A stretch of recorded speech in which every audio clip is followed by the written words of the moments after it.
Voilà ce que le président Ibrahim Traoré nous disait ici à Bamako, on n'a pas compris. La cible véritable de Donald Trump, c'est l'alliance des États du Sahel. Il commence par bombarder le Nigeria pour dire que cela lui donne alors le droit de bombarder le Sahel. Et l'accusation qui est formulée, c'est que les terroristes qu'il a bombardés au Nigeria venaient du Sahel.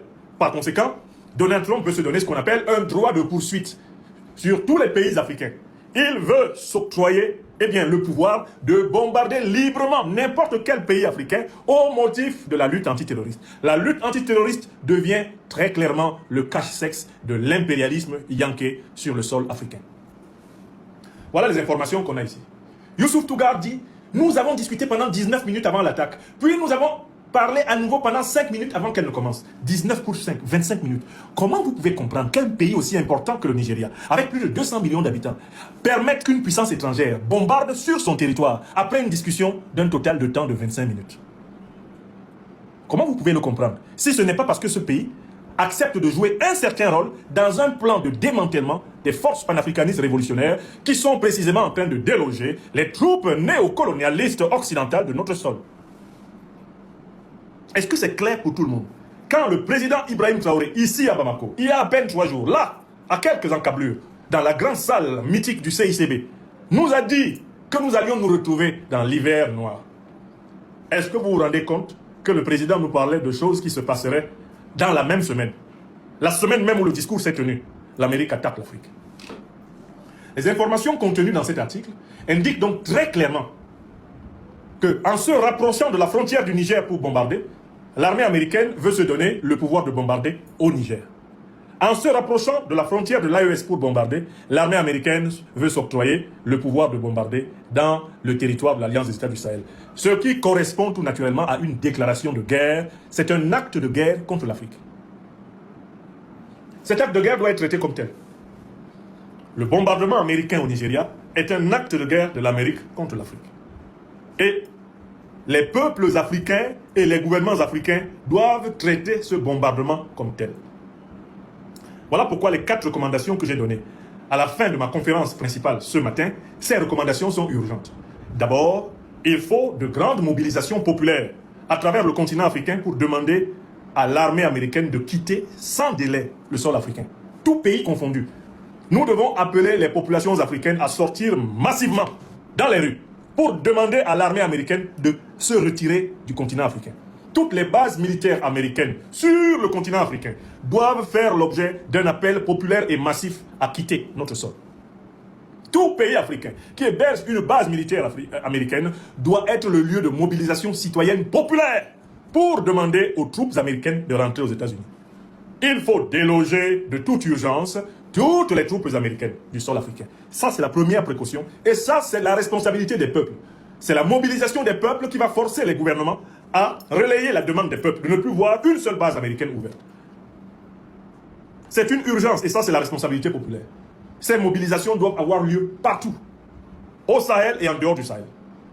C'est la responsabilité des sociétés civiles d'appeler les peuples à demander le démantèlement de toutes les bases militaires américaines du sol africain. Il n'y a pas de base militaire africaine aux États-Unis. Il ne doit pas y avoir de base militaire américaine en Afrique. It is the responsibility of all African civilian people to call for the closure of the end of all the American military bases in Africa. They must be closed and all American soldiers being on the African soil must go back to their country. This is an emergency. This is a very urgent situation for Africa. If we don't do that, we will have a lot of regret in the coming days. L'autre chose qu'il faut bien voir, c'est qu'il faut renforcer le dispositif de défense du territoire africain avec les alliances du monde multipolaire. Il est temps de renforcer sérieusement la défense de tous les pays panafricanistes. Il faut continuer à renforcer cette défense parce que, inévitablement, l'armée américaine va chercher à bombarder le Sahel. Elle se donne maintenant le pouvoir, avec ses navires qui sont positionnés dans le golfe de Guinée, de bombarder tous nos pays, en fonction de ses desiderata, en se contentant parfois d'informer le gouvernement 10 minutes, 19 minutes, 25 minutes avant de tirer, histoire de ne pas tuer inutilement un membre du gouvernement qui se promènerait dans la zone. Donald Trump s'octroie le droit de placer des bateaux de guerre dans les côtes africaines et de choisir, selon ses desiderata, l'endroit où il envoie ses bombes. L'Afrique est désormais un territoire de bombardement. sur lequel Donald Trump croit avoir tous les pouvoirs. Il faut les lui enlever de toute urgence. Pour les lui enlever, il faut que les missiles qu'il tire sur l'Afrique soient détruits et il faut que les navires qui tirent sur l'Afrique soient détruits. L'armée française n'est pas montée en première ligne parce qu'elle n'est pas capable de tenir une guerre de haute intensité contre le Sahel. Elle n'en a pas la capacité. Elle appelle désormais la grande armée impérialiste américaine à prendre les devants pour que les micro-impérialistes, pour que les vassaux de l'impérialisme anglo-américain viennent derrière. Nous assistons désormais donc à la phase ouverte de la guerre de recolonisation du continent africain par les armées de l'OTAN. Voilà pourquoi il faut absolument que les armées africaines se donnent les moyens de défaire les troupes de l'OTAN en Afrique. Ce n'est pas impossible. L'Afrique a pour elle, 1, l'avantage démographique, 2, l'avantage de la connaissance du terrain, et puis de 3, l'Afrique est en train de construire de grandes alliances avec le monde multipolaire. Elle peut et elle détient d'ores et déjà une haute technologie de combat de libération militaire.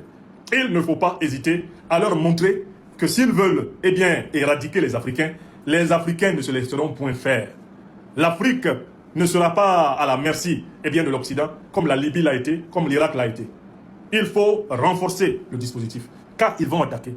Ils vont chercher à bombarder Bamako. Ils vont chercher à bombarder Ouagadougou. Et ils vont chercher à bombarder Niamey.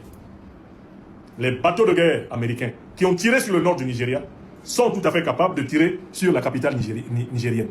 J'espère que vous savez que la capitale nigérienne se trouve au nord dans la région juste après le nord du Nigeria. Niamey est au sud du Niger, c'est-à-dire proche du nord du Nigeria. Les bombardements à la frontière entre le Nigeria et le Niger sont des provocations américaines contre le Niger et contre l'AES. Il s'agit en réalité de menaces d'agression. Il s'agit d'une progression, d'une gradation dans l'agression contre l'Afrique. On commettrait une erreur de ne pas avoir compris le message de Trump. Il vise les États souverainistes panafricanistes du Sahel. Les autres sont a priori soumis. Les valets qui sont à la tête du Cameroun avec Biya Paul, les valets qui sont à la tête du Nigeria avec Tinubu, les valets qui sont à la tête du Bénin avec Talon, les valets absolus qui sont à la tête de la Côte d'Ivoire avec Ouattara Draman, ou du Sénégal avec Bassirou Diomaye et Diakar Faye, eux, ils accepteront les 4 volontés. Ils accepteront tout naturellement les 4 volontés de Donald Trump. Parce qu'il est le patron du bloc impérialiste américain, il est le patron du bloc impérialiste occidental. Ses caprices sont des ordres pour les vassaux africains. Mais alors, la question qui se pose, c'est avons-nous compris que Trump ne sera arrêté que par une force supérieure? L'Amérique recule face à l'Iran parce que l'Iran a montré une force supérieure. Israël recule face à l'Iran parce que l'Iran a montré une force supérieure. L'Amérique n'ose pas attaquer la Corée du Nord parce que la Corée du Nord a montré une force supérieure. L'Amérique est freinée en Ukraine parce que la Fédération de Russie a montré une force supérieure. L'Amérique est freinée à Taïwan, elle est freinée à Singapour, elle est freinée à Hong Kong parce que la République populaire de Chine lui a opposé une force supérieure. Il faut tout faire pour construire, y compris sur la base des alliances du monde multipolaire,